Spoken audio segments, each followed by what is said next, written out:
Сәлеметсіздер ме достар? Бізге жазылды және де бір ғана лайк түймесін басуды ұмытпаңыздар. Алматылықтарға қоғамдық орындардан маска тағу ұсынылды.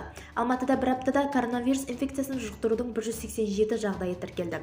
Бұл туралы қалалық санитарлық эпидемиялық бақылау департаментінің басшысының орынбасары Әсел Қалықова мәлім етеді деп хабарлайды ел.кз ақпараттық агенттігі. Әсел Қалықованың сөзінше эпидемиялық жағдай тұрақты. Мегаполис қазір жасыл аймақта. Бізді тамашалауды жалғастырыңыз. Сәлеметсіздер ме достар? Бізге жазылды және де бір ғана лайк түймесін басуды ұмытпаңыздар.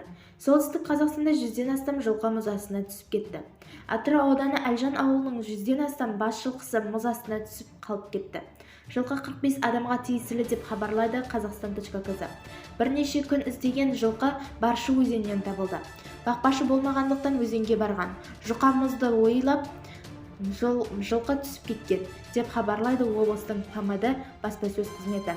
Айта кетері, облыстық полиция суға түскен жылқылар саны 50 деп отыр. Бізді тамашалауды жалғастырыңыз.